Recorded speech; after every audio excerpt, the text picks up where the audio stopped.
మొట్టమొదటినటువంటి పిలుపు శిష్యులుగా అవటం. క్రైస్తవుడికి ఉన్నటువంటి మొట్టమొదటి పిలుపు ఆయన శిష్యులుగా అవటం. ఆయన శిష్యులు మాత్రమే సత్యంలో ఉంటారు. ఆయన శిష్యులు మాత్రమే ఎవరైతే సత్యంలో ఉంటారో వారు మాత్రమే స్వతంత్రులు అవుతారు. శిష్యత్వం చేయని వాడు స్వతంత్రుడు కాడు.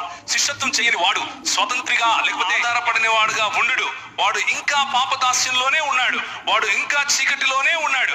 నేను రక్షింపబడ్డాను చెయ్యెత్తి అని అనుకుంటున్నాడు. ఆ భ్రమలో ఉన్నాడు. మరి కూర్చున్న వాళ్ళు ఎంతమంది ఉన్నారో నాకు తెలియదు. అలాంటి భ్రమలో మనం జాగ్రత్తగా ఒకసారి ఆలోచించాలి.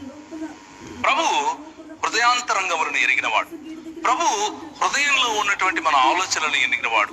ప్రభు మన హృదయంలో మనం చేస్తున్నటువంటి ఆలోచనలను చూస్తాడు, వింటాడు.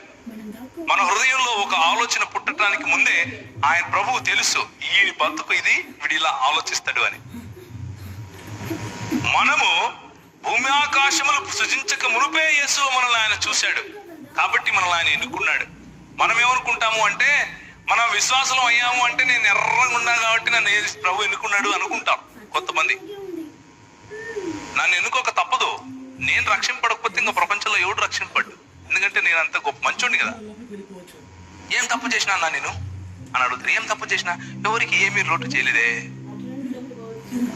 అంత మంచిగానే ఉంటేనే.